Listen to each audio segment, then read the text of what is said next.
This was awesome. Play the intro.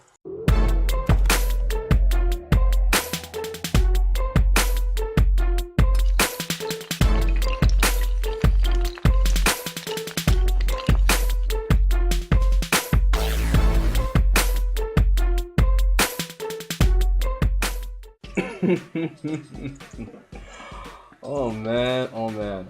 I have to say, so far, this has been my favorite episode of the season 2 so far. I mean, wow. Not only was it immensely hilarious, hilarious, we got a lot of information from this. Now, I'm sure most of you all are out there reading the manga, but you know what? This is precisely why, if an anime is going on, I do not read the manga. Because I just love getting the surprise value just hit me. Now with other shonen out there, I have no choice because when episodes are not running, I really need to follow up on something. I will do manga then. But I'm telling you, it was worth not knowing what was gonna happen just by this episode alone. I mean, Murasikibara. Murasikibara is a bad boy. I'm gonna say it again. Murasikibara is a bad boy. And here's why. This guy gets mad. I mean, he gets super pissed off. And here's why he gets pissed off.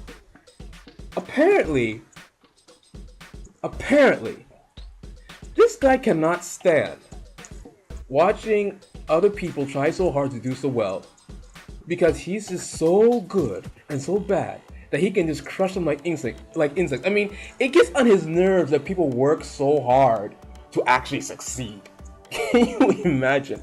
So I actually wrote notes. I wrote it on my notepad, so I'll be going from there to there from time to time because I mean, there's just so much. I mean, I watched this episode like 3-4 times because there's just so much I had to get out of this. So here we go. All right. So Murasikibara goes berserk, and what I like is that he goes charging into offense, right?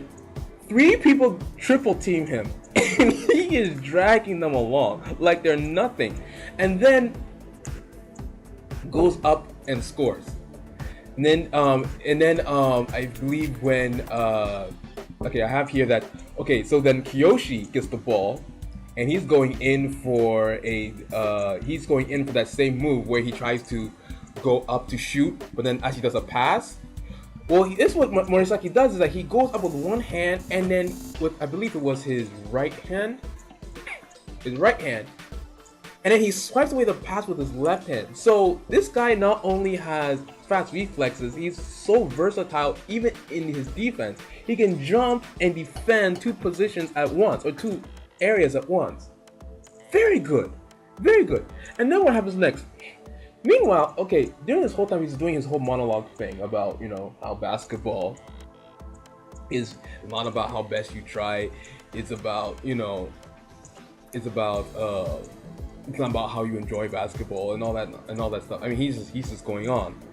And then in the middle of this part, we got a flashback. And the flashback goes back to Kiyoshi's day as a center for another school when he's playing taiko. And Murasikibara is like, why did I try so hard? I mean, I tried so hard, but you disappoint me. And then you see the score. The score is 140 something to 58. If y'all thought that the Lakers got humiliated by the Clippers, this was worse. I think with the Lakers in that Clippers match, I think it was last week. It was like the worst franchise loss in Lakers history. The score is like 142 to 98 or 97. This score is 140 something to 58. This is a humiliation. Complete humiliation. And Murasakibara is like, oh, why am I trying so hard? You're such a disappointment. And so the flashback ends, and it ends with Kiyoshi getting stuffed, nastily getting stuffed by Murasikibara. It is messy. And then I think at one point, he's even able, I think when Kiyoshi was going up to score another point, he's even able to go up, do the vice claw, grab the ball, go the other direction. And this was so funny. He is dribbling down, and I think I can't believe I'm forgetting their names all of a sudden. But basically, the three other players on the court, they storm Murasikibara, and he just smashes his way through all of them. Then he goes up for a dunk over Kagami and over Kiyoshi. Over Kagami and Kiyoshi. And dunks with such force that the wind blows them back. They go back flying, and he breaks the rim. All the while continuing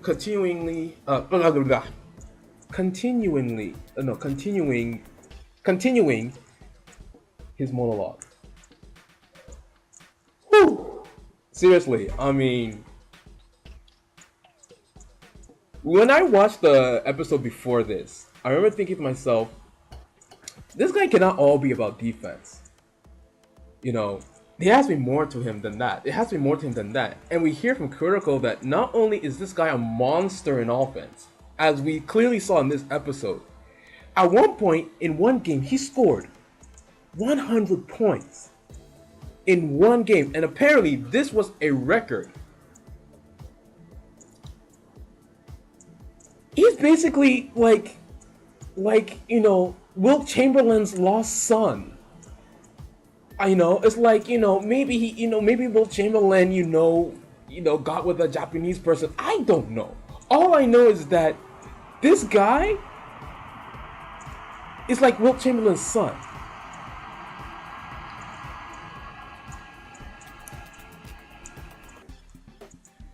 Anyway, so what happens next is that we get a flashback. And I love this flashback. It's a good flashback. It's a really good flashback because we really see how monstrous Murasikibara is, right? First of all, he is mocking Kiyoshi. He says, "Look at you. You tried so hard, and then I went all out. I'm disappointed. That's how terrible you are. Why am I trying? I mean, why? And did you see the score? It's 140 something to 58. 140 something to 58. Okay, 2 weeks ago or 3, the Lakers and the Clippers played. Remember what happened?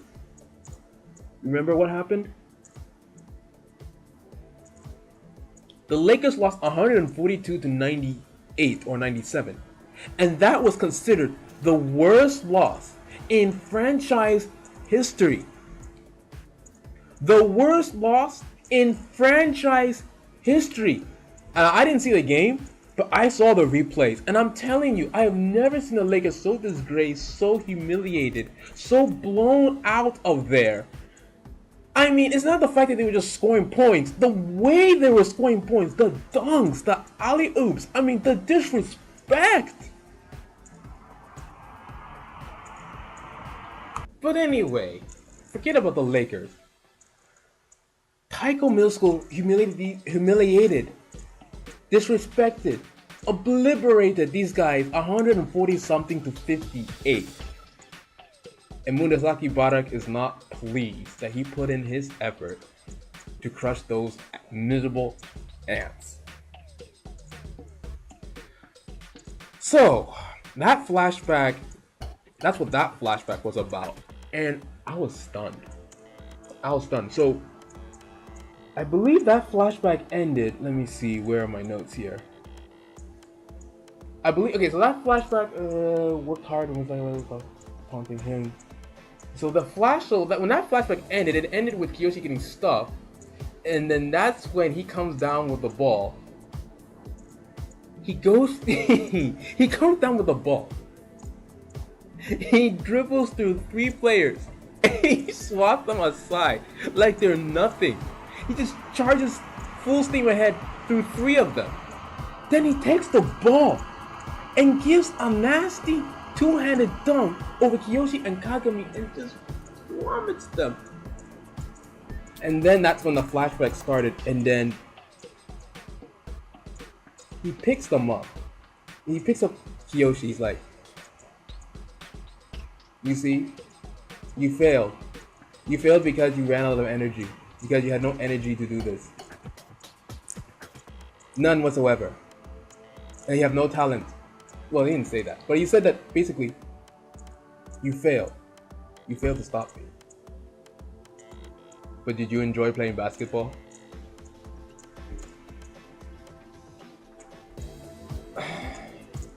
Complete humiliation. So anyway, he's benched and Kuroko comes back into the game.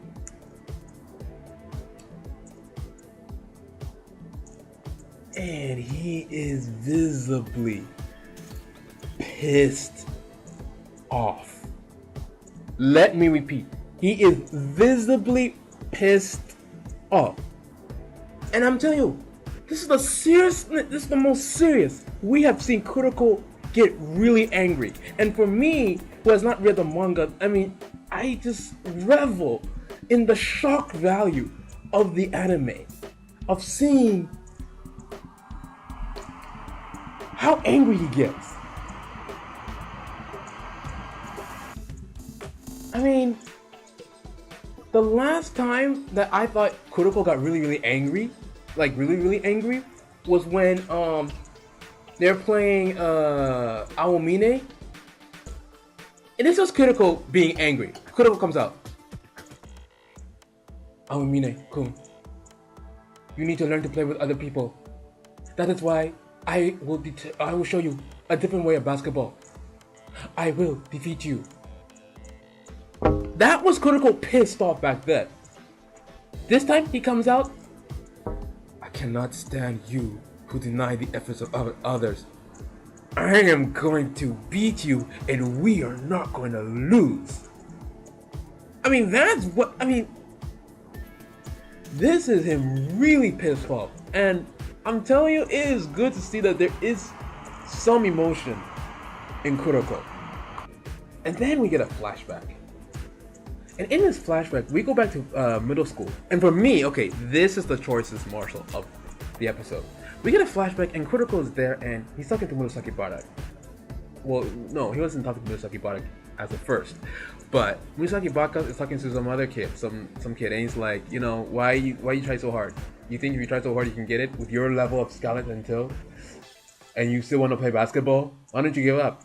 And the kid, you know, he cries, runs away. And Aminako's like, and Aminako's there like, And then Momo comes in and she's like, what's going on here? It's like, Murasikibara goes up to his thing again, he's chasing away people. And Midorama's like, you know what? If he was that weak-minded to leave in the first place, he wouldn't have lasted anyway. Those who last will stay, as Kuroko is an example. And then you see Kuroko is just talking up to Murasikibara. It's like, listen, I believe not just in hard work. I believe you can have skill and talent and play well. And Murasikibara is like, I don't see things that way. If you don't have it, you don't have what it takes, and you play, why bother? There's no point of bothering. There's just no point. And he said something very interesting, and I wrote this down. He said, what was it he said? Hard work is not always rewarded. Now, Murasikibara, for all his thing, this statement is so very true. Hard work is not always rewarded. You know, sometimes when you're out there and you're busting your butt so hard, it doesn't guarantee success. Somebody told me something very interesting. What he said was that don't work hard, work smart. And I think that is so true. When you are working really hard at something that's not producing any results, you're not going to get anywhere. But if you're working hard and smart, now you've got something. It's not just about the talent that you have. And it's not just about how much effort you put in. It's about the two of them combined. When you work hard and work smart, then you're getting the full result. And that is what Saren team is. They don't rely on just their talent alone. They're not the strongest team out there. They have their strength, they have their weaknesses. But what makes them so good is that they're able to think outside the box. And time again, and game again, they continue to think outside the box. Now with Team Yosen is doing a good job matching them strategy by strategy, move by move. They are thinking. But with Toho, it was just let's dominate them, and it didn't work out because Saren was able to say, okay, how do we overcome our weaknesses here? How do we do it? So Kisei also made a very interesting comment in this flashback. He says, if Akachi, if Akatechi and the Kotas were here, they would punish this severely. This argument between Kuroko and Murasikibara. Now, this really hints a lot to the personality of Atakashi. This guy clearly has leadership. Alright? He's not the strongest player of the generation of miracles, but he's able to inspire awe and leadership amongst them. He puts an effort. He's disciplined. He puts an effort. He's the most talented guy. For him, it's like Murasikibara has experienced victory after victory. But for that guy, it's like he breathes victory. He's smart. He's intelligent. Kuroko's style of basketball is his. He taught him that.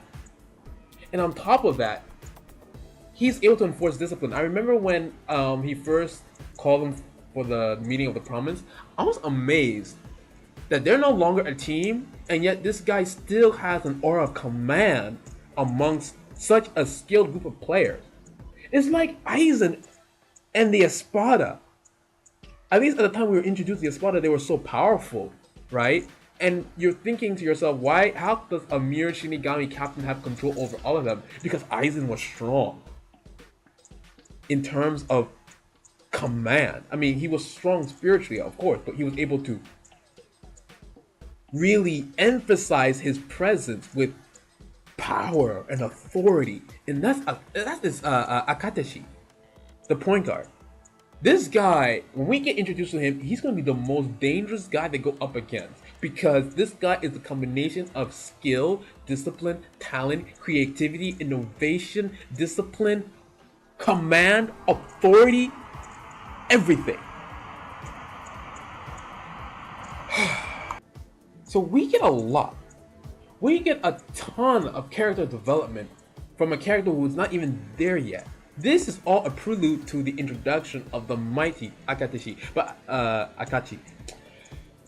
My Japanese is not flowing today. Anyway, we will not see him this season. We're going to see him next season. And I hate that because, well, at least I think we won't see him. Well, we will not see him play this season because we only have, I think, 2 episodes left. And this is all about Yosen right now. I cannot wait. I hope we see him next season, as I'm sure he's going to be awesome. But anyway, getting back to this. So the flashback ends, and then, they start to fight back.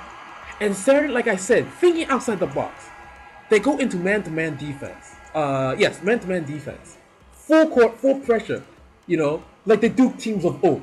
Not this current Duke team. They're no, I don't know what's wrong with them. No, the old Duke teams of old. Man-to-man, full-court defense, switching in the lanes. That is Saren's defense right now. Right now, that is what it is. And this enables, Kuroko to steal the ball. He's going up for a shot. He fakes it and gives off a pass to Kagami. And what's so cool is that he goes up for the shot and he sees that, Murasikibara is going to block it. But what does he do? He just passes it on. He passes it on to Kagami, who slams it in for the dunk. Anyway, what I find interesting is that after that, Murasikibara looks at Kuroko and goes, "Oh, you've done it now." And you can tell that he's pissed off. So anyway, the quarter ends. They tried to tie it, but they got the ball up too late. The quarter ends. Murasikibara kicks over the chair, and the teacher takes out a kendo sword and whacks him from behind. Not in the behind, but anyway, but just whacks him. And it's, I was like, oh my gosh. On Saren team, the coach smacks them with her fist. On Yosin's team, she takes out a kendo sword. I love this episode, I swear. I absolutely love this episode. It was hilarious. It had depth. It had content. It had a lot of stuff in it. And it was awesome. Anyway. Oh yeah. One thing I wanted to point out. Kiyoshi. We got some very good character development with Kiyoshi. You know. He realized that when he was benched, the team said, look, we know it's going rough for you. We know that, this is your nemesis. We know you're struggling here. Allow us to take over. And they take over. And they went out there, and that's when they introduced their defense. We got the barrier shot. Barrier shot. Yeah, barrier shot. And we see them strike back hard.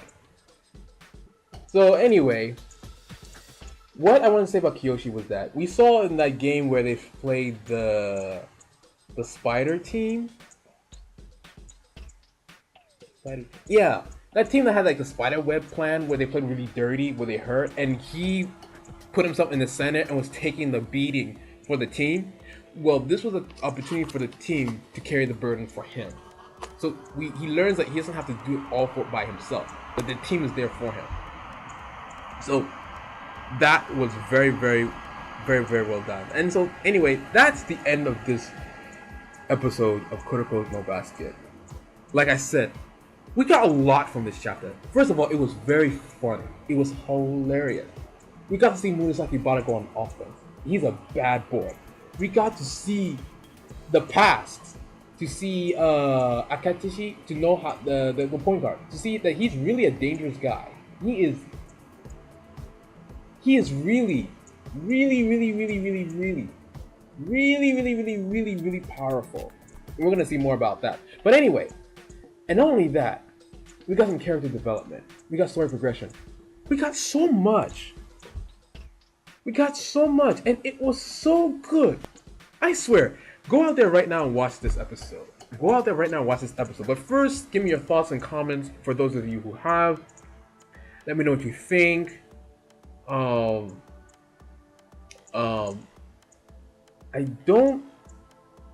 don't know what's going to happen next, because we see that the ace of this team is the combination of Murasikibara and Tatsuya. So what's going to happen? Who's going to win this game? Would this zone thing work out? We're switching back to Syracuse, defense? I don't know. Will Kagami go into the zone? Now that's an interesting thought. That is an interesting thought. Now Kagami's zone though I don't think would work in this situation because it is Yosin's defense. But anyway, let's see. Let's see where things go from there. But anyway, thank you for watching this. This is Tech Crossover, signing out.